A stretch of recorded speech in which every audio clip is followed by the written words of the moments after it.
Hello बच्चों, welcome to physics वाला। आज हम मूविंग चार्ज एंड मैग्नेटिज्म की डीपीपी नंबर 02 का डिस्कशन करने वाले हैं। स्टार्ट करते हैं अपने पहले सवाल। हमारा फर्स्ट क्वेश्चन कह रहा है, a conductor in a shape of a square of edge length L equals to 0.4 meter carries a current I equals to 10 ampere. Calculate the magnitude and the magnetic field at the center of the square. बेटा इस square के centre पे हमें magnetic field निकालनी। Clear है। ये बिल्कुल same इसी तरीके से बेटा कि चार वायर हमारे स्क्वायर शेप में रख दिए, तो जो एक की वजह से मैग्नेटिक फील्ड आएगी वही चारों की वजह से आएगी। तो एक का कैलकुलेट कर लेते हैं और चार से हम उसका मल्टीप्लाई करते हैं। तो सबसे पहले अगर मैं इसकी एज लेंथ को कनेक्ट करूंगा तो ये कुछ इस तरीके से कनेक्ट होगा, और ये क्या आ जाएगा बेटा, इसका डिस्टेंस आ जाएगा परपेंडिकुलर डिस्टेंस। अगर टोटल लेंथ एल है तो ये कितना हो जाएगा L/2, और ये एंगल इधर से कितना होगा 45, और ये भी एंगल कितना हो जाएगा 45। क्लियर। और हम जानते हैं बेटा magnetic field due to finite wire, straight wire, that is mu not I upon 4 pi. Perpendicular distance को बेटा डी बोल देते हैं, ब्रैकेट में आएगा साइन, एंगल कितना बन रहा है बेटा 45 प्लस साइन 45। क्लियर। बेटा म्यू नॉट अपॉन 4 पाई की वैल्यू कितनी हो जाएगी, दैट इज 10⁻⁻⁷। करंट है हमारा 10 ampere upon D. D distance कितनी है, यहाँ पे बेटा टोटल लेंथ 0.2 थी, तो यहाँ पे डी कितनी हो जाएगी, that is equals to L/2। That mean 0.4 divided by 2, तो यह आ जाएगा 0.2 मीटर्स। तो यहाँ पे एल की वैल्यू, डी की वैल्यू आ जाएगी 0.2, ब्रैकेट के अंदर 1/√2 प्लस 1/√2। क्लियर है। तो ये हो जाएगा 10⁻⁻⁶ अपॉन 0.2। बेटा यहाँ पे एलसीएम लेंगे तो नीचे आ जाएगा √2, ऊपर आ जाएगा 2। क्लियर है। और ये 2 से ये 2 कैंसिल आउट हो गया, पॉइंट हटेगा तो उधर पे बेटा 10 आ जाएगा, तो ये हो जाएगा 10⁻⁻5/√। ये मैग्नेटिक फील्ड किसकी वजह से आ गई बेटा, एक वायर की वजह से आ गई। अब हमारे पास है कितने, चार, तो नेट मैग्नेटिक फील्ड जो आएगी P net, that is equals to 4 into 10⁻⁻5/√2। और इसको क्या लिख सकते हैं बेटा, 4 से इसको काटेंगे तो ये कितना आ जाएगा 2√2 आ जाएगा इंटू 10⁻⁻5 टेस्ला। क्लियर। इसकी बेटा √2 की वैल्यू लिखेंगे, 1.414 से मल्टीप्लाई करेंगे 2 का, तो ये आ जाएगा 2.83 10⁻⁻5 टेस्ला। ये आ जाएगी नेट। ये तो आ गया मैग्नीट्यूड। अगर डायरेक्शन की बात करें तो डायरेक्शन कैसे बताएंगे बेटा, देखो करंट की जो डायरेक्शन है उस डायरेक्शन में हमारा क्या रहेगा, थंब रहेगा, और जो पॉइंट है उस डायरेक्शन में हमारी क्या रहेंगी बेटा, फिंगर्स रहेंगी।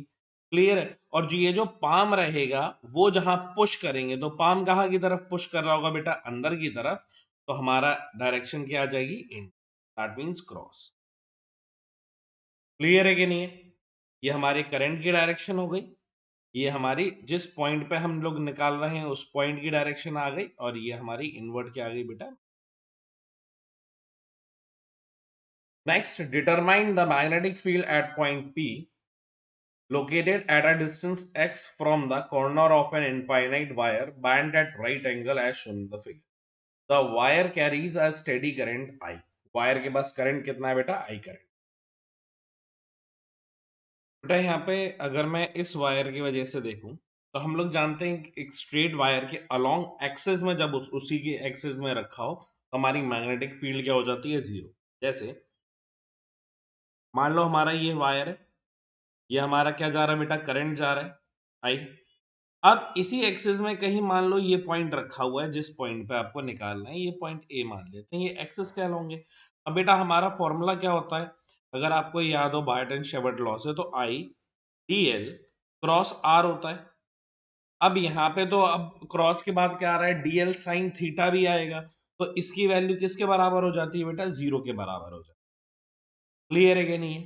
तो इसके वजह से मैग्नेटिक फील्ड इस पॉइंट पे क्या अलोंग दी एक्सिस पे क्या आ जाएगी बेटा, जीरो। तो इसके वजह से जीरो है, कोई अफेक्ट ही नहीं है। इसकी वजह से देखेंगे तो सिचुएशन क्या बनेगी कि ये हमारा करंट आई है और ये जो पॉइंट आ रहा है ये हमारा किस पॉइंट पे आ रहा है बेटा, एच पे आ रहा है। और ये डिस्टेंस कितनी है, this distance is given as x. Clear. तो हमारे पास magnetic field due to point P finite wire की तरह काम कर रहा है, वो कितना हो जाएगा, mu not I upon 4 pi x के बराबर। क्लियर है। डायरेक्शन की बात करेंगे तो बेटा थंब को आप कहाँ रखोगे, थंब को आप रखोगे करंट की डायरेक्शन में, फिंगर्स को रखोगे आप पॉइंट पी की डायरेक्शन में, और जो पाम जहां पुश करेगा बेटा वो डायरेक्शन किसकी हो जाएगी, मैग्नेटिक फील्ड की। तो पाम कहां पुश कर रहा है बेटा, इनवर्ट पुश कर रहा है, तो क्रॉस डायरेक्शन। क्लियर है इतनी बात। चलिए next question. A current of 5 ampere is passed through a straight wire of length 6 centimeter. Then the magnetic induction at a point 5 centimeter from either end of the wire is. बेटा 5 centimetre पे हमें बताना है magnetic. तो यहाँ पे बेटा diagram कुछ इस तरीके का दिया गया है कि ये आपका वायर है और इधर में बेटा करंट जा रहा है कितने का, 5 एम्पियर। और इससे इस तरीके का दूसरा पॉइंट है जिसकी ये जो डिस्टेंस है दैट इज ऑफ 5 सेंटीमीटर, और इससे भी जो डिस्टेंस दी गई है वो भी कितनी दी गई है, 5 सेंटीमीटर। और ये जो डिस्टेंस दी गई है, टोटल लेंथ कितनी दी गई है वायर की, 6 सेंटीमीटर। तो इधर से ये वाला कितनी लेंथ का होता जाएगा, दैट इज ऑफ 3 सेंटीमीटर। और नीचे वाला जो हो जाएगा that is also of 3 centimetre. Clear है। तो अगर बेटा इस ट्राइंगल को अगर हम देखें कि ये दोनों राइट एंगल ट्राइंगल बन रहे होंगे, तो ये 3 का ये 5 का है, तो ये वाली लेंथ कितनी हो जाएगी, 4 हो जाएगी। और ये वाली भी लेंथ कितनी हो जाएगी, 4 सेंटीमीटर। क्लियर है। ये पॉइंट को क्या बोल देते हैं, पी बोल देते हैं। ठीक है। तो अब हमारे लिए ये एंगल निकालना काफी आसान हो गया। ये एंगल कितना हो जाएगा बेटा, ये एंगल 37 हो जाएगा। क्लियर है। क्योंकि ये 3 है और यहाँ पे क्या है, 4 है। कोई भी एंगल देखोगे तो इस एंगल को अगर मैं अल्फा बोल दूं और इसको बीटा बोल दूं, तो यहाँ पे साइन अल्फा की वैल्यू कितनी आ जाएगी, दैट इज ऑल्सो 3/5। और कॉस बीटा की साइन बीटा की वैल्यू अगर बोल दूं, साइन बीटा की वैल्यू बोल दूं तो वो भी कितनी आएगी, दैट इज ऑल्सो 3/5। क्लियर है। अब फाइनाइट वायर की वजह से हम बेटा मैग्नेटिक फील्ड जानते हैं, that is B equals to mu not I upon 4 pi into D, bracket में साइन, यहाँ पे बेटा एंगल क्या आ जाएगा, alpha plus sine of beta. Clear है। तो यहाँ पे आ जाएगा mu naught upon 4 pi, that is 10⁻⁻⁷ into I, current कितना है 50 एम्पियर, डिवाइडेड बाय 4 पाई। तो ये तो हो ही गया, वैल्यू आपने लिख दी 10⁻⁷। डी डिस्टेंस कितना है बेटा, 4 सेंटीमीटर आप निकाल चुके हो, तो कन्वर्ट करोगे तो 4 इंटू 10⁻⁻² सेंटीमीटर में है क्योंकि। और इधर आ जाएगा 3/5 प्लस 3/5। क्लियर है। तो यहाँ पे आपकी वैल्यू आ जाएगी, मल्टीप्लाई करेंगे, ये ऊपर जाएगा तो पॉजिटिव हो जाएगा, तो ये तो हो गया 10⁻⁻5 इंटू 50/4 इंटू, यहाँ पे एलसीएम कितना आ जाएगा, 3, ऊपर 6 हो गया तो 6। क्लियर है। तो 5 से ये कितने टाइम्स चला जाएगा, 10 टाइम्स। 4 से ये चला जाएगा 3 टाइम्स, और नीचे क्या बचेगा 2, और 2 से ये चला जाएगा 1.5। क्लियर है। और 10 का मल्टीप्लाई इसमें कर देंगे तो ये -5 की जगह -4 हो जाएगा। तो हमारे पास मैग्नेटिक फील्ड जो आएगी that is equals to 1.5 into 10⁻⁻4 tesla, जिसे हम क्या लिख सकते हैं, 1.5 ऑफ गॉस भी लिख सकते हैं। क्लियर है।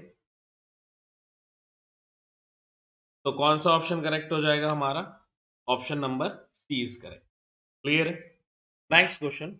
two long straight wire, each current carrying I in opposite direction are separated by a distance r. The magnetic induction at a point midway between the wire. Magnetic induction बताना है उन दोनों के बीच में। तो यहाँ पे बेटा एक हमारा जो वायर है वो उसमें डायरेक्शन ऊपर की तरफ दी गई है, मतलब अपोजिट है आपकी, जहाँ इच्छा हो वहां ले लीजिए। बस अपोजिट लेना है तो एक की डायरेक्शन में कहाँ ले लेता हूँ, ऊपर ले लेता हूँ। क्लियर है, ये हमारे लिए फर्स्ट वायर हो जाएगा। और जो दूसरा वायर रहेगा उसके लिए हम कहाँ ले लेते हैं, नीचे की डायरेक्शन। क्लियर है, ये हमारे लिए सेकंड वायर हो जाएगा। ये जो पॉइंट है इस पॉइंट पे हमें निकालना है।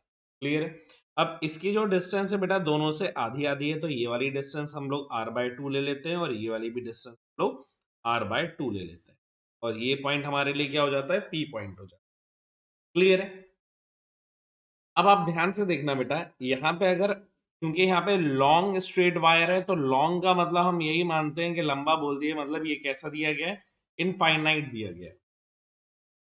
क्लियर है, तो इनफाइनाइट वायर की तरह हम ट्रीट करेंगे तो B1 की वजह से जो मैग्नेटिक फील्ड आएगी that is mu not I upon 2πd। Infinite wire का यही है। अब डायरेक्शन देखो बेटा, अगर यहाँ पे हम देखेंगे तो यहाँ पे हम थंब कहाँ रखेंगे, ऊपर की तरफ करंट की डायरेक्शन में। फिंगर कहाँ रखेंगे बेटा, फिंगर हम लोग रखेंगे पॉइंट P की डायरेक्शन में। तो जो हमारा पाम होगा वो कहाँ की तरफ डायरेक्शन बताएगा, पुश करेंगे तो इनवर्ड की डायरेक्शन में। तो यहाँ पे हमारी डायरेक्शन क्या हो जाएगी बेटा, इनवर्ड हो जाएगी। ऐसे ही अगर B2 के लिए देखेंगे, सेकेंड वायर के लिए, वो भी आ जाएगा mu not I upon 2πd। Same ही है दोनों। इसके लिए अगर हम लोग देखेंगे तो फिर से हम क्या करेंगे बेटा, थंब को करंट की डायरेक्शन में रखेंगे और फिंगर्स को इस तरीके से रखेंगे, और हमारा जो पाम होगा वो कहाँ की तरफ कर रहा होगा बेटा, inward direction.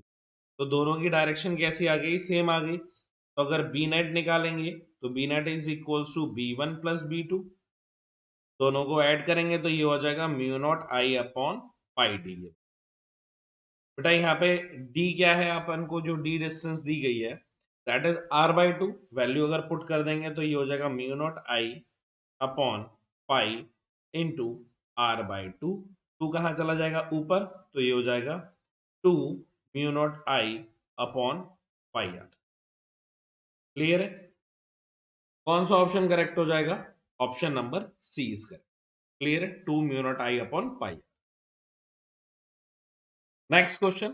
The figures show three identical square loop A, B, C. Identify the correct statement related to the magnetic field B at the center O of the square loop. Current in each wire is I. Current कितना दिया गया है, I दिया गया। अब यहाँ पे बेटा फर्स्ट लूप की अगर हम लोग एनालिसिस करें, यहाँ पे लिख देता हूं लूप 1। अब इसमें अगर आप मैग्नेटिक फील्ड ड्यू टू 1 2 देखोगे तो इधर पे बेटा आपका थंब कहाँ है, थंब की डायरेक्शन ऊपर की तरफ है। ठीक है, फिंगर्स कहाँ की तरफ है आपकी, पॉइंट ओ की तरफ रहेंगी, तो पाम कहाँ रहेगा बेटा, इनवर्ट। तो B12 की तरफ वजह से क्या आ गया, इनवर्ट। ऐसे 2 3 करोगे, मैग्नेटिक फील्ड ड्यू टू 2 3, और इसमें हम लोग देखेंगे तो यहाँ पे भी कहाँ आ रहा होगा बेटा, इनवर्ट डायरेक्शन में आ रहा होगा, क्योंकि थंब की डायरेक्शन आपकी ये हो गई, फिंगर की डायरेक्शन आपकी ये हो गई, और पाम कहाँ, इनवर्ट आ जाएगा। ऐसे ही आप बेटा किसके लिए देखोगे, 3 4 के लिए देखोगे तो अब आपकी थंब कहाँ आ जाएगा, नीचे की तरफ आ जाएगा, आपकी फिंगर्स पॉइंट ओ की तरफ, और जो पाम है वो कहाँ की तरफ बेटा, अंदर की तरफ। तो B3 4 भी क्या आ जाएगा बेटा, इनवर्ट आ जाएगा।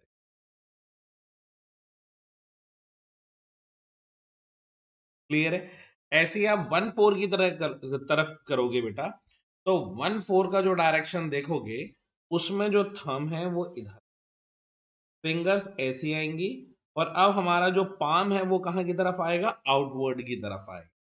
तो ये B4 1 में देखोगे, या फिर 1 4 लिख लेते हैं करंट की डायरेक्शन के अकॉर्डिंग। 1 4 के लिए डायरेक्शन क्या आ जाएगा बेटा, आउटवर्ड आ जाएगा। तो यहाँ पे फर्स्ट लूप में बी नेट की वैल्यू तो क्या नहीं आ रही है बेटा, जीरो नहीं आ रही है, क्योंकि एक इसको कैंसिल आउट कर देगा, बाकी दो तो आपकी पॉजिटिव है।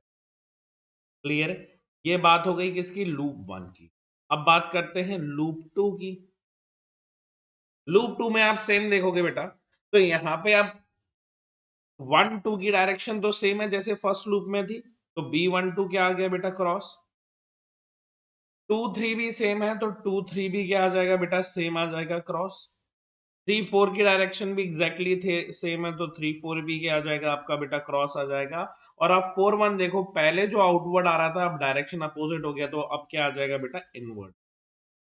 क्लियर है, तो ये तो सारी मैग्नेटिक फील्ड एक ही साथ है, सारी क्या हो जाएंगी एड अप हो जाएंगी, जीरो आने का तो चांस ही नहीं है, तो बी नेट की वैल्यू क्या लिख सकते हैं, नॉट इक्वल्स टू जीरो।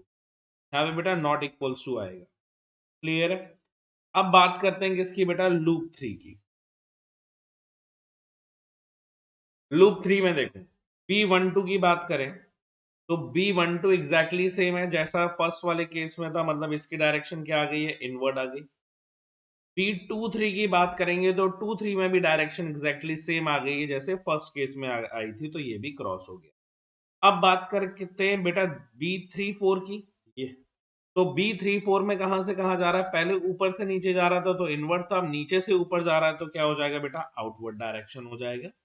और सेम इसी तरीके से B41 आप देखोगे तो वो सेम फर्स्ट केस की जगह है, तो इसका डायरेक्शन भी क्या आ रहा है बेटा आउटवर्ड। तो ये दो पॉजिटिव हो जाएंगी, ये दो नेगेटिव हो जाएंगी, और ये इसको कैंसिल आउट करके बेटा बी नेट की वैल्यू क्या आ जाएगी, जीरो। तो हमारी बी नेट की वैल्यू जीरो कौन से केस में आ रही है, सिर्फ और सिर्फ थर्ड केस में आ रही है, तो कौन सा ऑप्शन करेक्ट हो जाएगा, magnetic field is zero only in case 3, option number B. Next question, a square loop of side A carries a current I, the magnetic field at the center of the loop। बेटा magnetic field centre में बता रहे हैं loop के।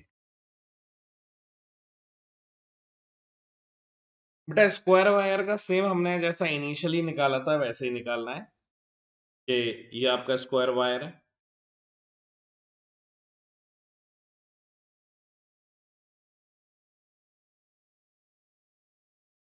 This is your square wire, और ये वो point हो जाएगा जिस पॉइंट को आपका निकालना है। क्लियर है। टोटल साइड लेंथ मैं कितनी ले लेता हूँ, ए ले लेता हूँ। ठीक है, और ये करंट इस डायरेक्शन में फ्लो हो रहा है। क्लियर है। अब एक वायर की वजह से हम कैलकुलेट करेंगे और बाकी का हम मल्टीप्लाई कर देंगे तो वैल्यू सेम आ जाएगी। अब इसके वजह से बेटा ये वाली डिस्टेंस और ये वाली डिस्टेंस को ज्वाइन कर लेंगे हम, और ये हमारा क्या हुआ बेटा परपेंडिकुलर। क्लियर है। This angle is 90। Total length a है तो ये वाली लेंथ कितनी हो जाएगी, a/2। ये एंगल 90 है तो ये स्क्वायर का ये एंगल कितना बनाएगा बेटा 45, and this angle is also 45। Clear है। अब मैग्नेटिक फील्ड बी रखेंगे, that is equals to mu not I upon 4 pi into D के बराबर होगा, और ब्रैकेट में क्या आ जाएगा साइन 45 प्लस साइन 45। क्लियर है। तो यहाँ पे आ जाएगा म्यू नॉट आई अपॉन 4 पाई, और डी की वैल्यू कितनी हो जाएगी बेटा, यहाँ पे टोटल लेंथ ए है तो उसकी हाफ हो जाएगी a/2, और यहाँ पे आ जाएगा 1/√2 प्लस 1/√2। इसमें कोई दिक्कत है। अब यहाँ पे बेटा ये 2 से ये वाला 2 कैंसिल आउट हो जाएगा हमारा, तो ये हो जाएगा mu not I upon 2 pi into A into, यहाँ पे क्या आ जाएगा बेटा √2 नीचे आ जाएगा, और ऊपर कितना आ जाएगा 2, तो ये हो जाएगा 2/√2। इससे तो ये कैंसिल आउट हो गया। क्लियर है। तो हमारी एक के वजह से जो आ जाएगी magnetic field, that is mu not I upon √2 pi into a. अब ये तो बेटा एक वायर की वजह से आया, लूप में कितने वायर है, 4 वायर है, तो अगर नेट मैग्नेटिक फील्ड निकालोगे तो किसका मल्टीप्लाई कर दोगे, 4 का मल्टीप्लाई कर दोगे, तो ये हो जाएगा 4 into mu naught I upon √2 pi into ए। बेटा √2 से 4 को कैंसिल आउट करोगे तो क्या बचेगा 2√2 mu naught I upon pi. Clear. तो कौन सा ऑप्शन करेक्ट हो जाएगा आपका, option number A is correct. Next question. Two straight long conductor AOB and COD are perpendicular to each other. Carry current I1 and I2. The magnitude of the magnetic induction at point P at a distance D from the point O in the direction perpendicular to the plane ABCD will be. तो बेटा ये जो point ओ है वो कुछ इस तरीके से है, मतलब आपका प्लेन ऑफ पेपर के ऊपर है, मतलब आप जिस कॉपी पे लिख रहे हो मान लो उस कॉपी के ऊपर है वो पॉइंट पी। क्लियर है? तो आपको उस तरीके से समझना पड़ेगा, जैसे फॉर एग्जांपल सिर्फ अभी ए बी की बात करें। क्लियर? तो ये पॉइंट कौन सा हो जाएगा बेटा ए, और ये पॉइंट कौन सा हो जाएगा वी, और ये आपका करंट जा रहा है। और ये बेटा इसके ऊपर नहीं है, आप इसको सरफेस के परपेंडिकुलर मान लो, मतलब ऊपर की तरह उठा हुआ, इसलिए मैं ये डॉटेड पॉइंट बना रहा हूं। क्लियर है? ये पॉइंट। अब आप करंट की डायरेक्शन देखेंगे तो बेटा अपने थंब को रखेंगे करंट की डायरेक्शन में और फिंगर को कर्ल करेंगे। तो मान लो अगर थंब को रखा आपने करंट की डायरेक्शन में और फिंगर को कर्ल करोगे, तो आप मुझे ये बताओ आपकी जो फिंगर आ रही होंगी वो ऐसे आउटवर्ड आ रही होंगी, मतलब नीचे की तरफ। तो मैंने बताया ये सरफेस के ऊपर परपेंडिकुलर है, तो इसकी बेटा मैग्नेटिक फील्ड कहाँ की तरफ आ रही होगी? इस तरफ आ रही होगी, magnetic field due to A B. अब दूसरा वायर कौन सा है बेटा? सी डी है, तो दूसरा वायर इधर बना देते हैं सी डी, सी और डी। अब इनके ये पॉइंट कौन सा आ रहा है बेटा? ये भी एग्जैक्टली ऊपर की तरफ आ रहा है, तो डॉट करके ऐसे बना देता हूं मैं। क्लियर है? अब करंट की डायरेक्शन कहाँ है बेटा? ऊपर की तरफ है। अब इधर पे भी आप अगर फिंगर कर्ल करोगे, तो ये आपका था, तो फिंगर आप कर्ल करोगे बेटा, तो वो कुछ इस डायरेक्शन में कर रहे होगे ना। तो मैग्नेटिक फील्ड इसमें कहा आ जाएगी बेटा? इस डायरेक्शन में आ जाएगी, magnetic field due to current carrying wire C D. Clear? अब दोनों बेटा सेम वायर है, फाइनाइट वायर है, तो इनकी वजह से मैग्नेटिक फील्ड कहाँ जाएगी? क्योंकि एंगल 90 डिग्री बन रहा है, वेक्टर क्वांटिटीज है, तो इनके बीच में जा रही होगी। तो बी नेट की जो वैल्यू आ जाएगी that is equals to under root of B one square plus B two square. Clear है? तो ये आ जाएगा अंडर रूट ऑफ, क्योंकि बेटा एक स्ट्रेट वायर की वजह से कितनी होती है? Mu naught I upon 2 pi D, और इसका यहाँ पे क्या आ जाएगा बेटा? स्क्वायर आ जाएगा, plus mu not I one उसको बोल देते हैं और इसको क्या बोल देते हैं बेटा? आई टू, क्योंकि डिफरेंट करंट है, 2 पाई डी का होल स्क्वायर। क्लियर है? तो यहां से बेटा ब्रैकेट से बाहर क्या आ जाएगा? Mu naught upon 2 pi D बाहर आ जाएगा, अंदर क्या बचेगा? I one square plus I two. Clear है? कौन सा ऑप्शन करेक्ट हो जाएगा? Option number C is correct, mu naught upon 2 pi D I one square plus I two square की power 1/2। Next question. A straight wire of infinite line having current I has starting point at O. As shown in the figure, the magnetic field at point P will be. Magnetic field point P पे बता रहे। यहाँ पे बेटा जो wire दिया गया है वो इधर से तो एंगल थीटा बना रहा है, तो ये वाला एंगल हमारा कितना हो जाएगा? This angle will be our 90 minus theta, ये इसके बराबर हो जाएगा।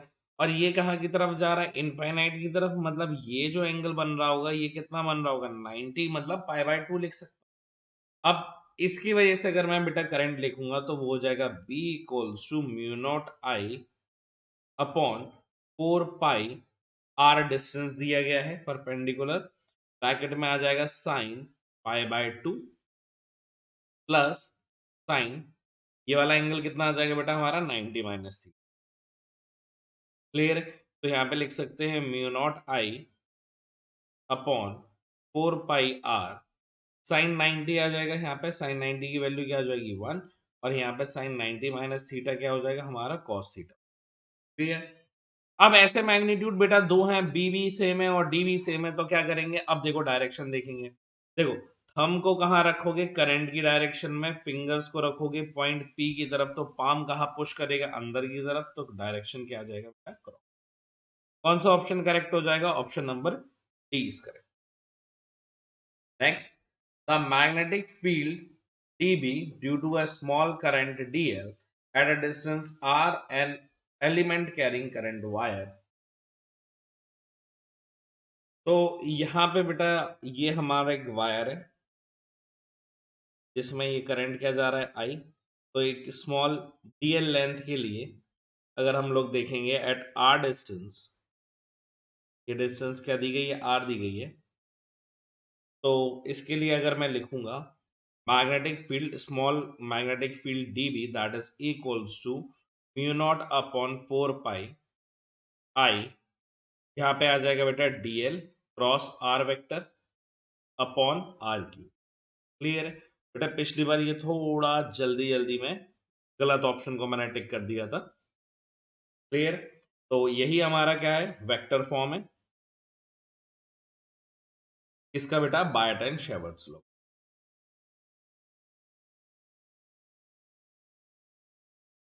क्लियर? कौन सा ऑप्शन करेक्ट हो जाएगा, बिल्कुल देख के करेक्ट करूंगा, और option number B correct. Clear है? थैंक यू सो मच बच्चों, मैं उम्मीद करता हूं आपको ये डिस्कशन समझ में आया होगा। बाकी हम लोग अपने नेक्स्ट डीबीपी के डिस्कशन में मिलते हैं। Thank you so much.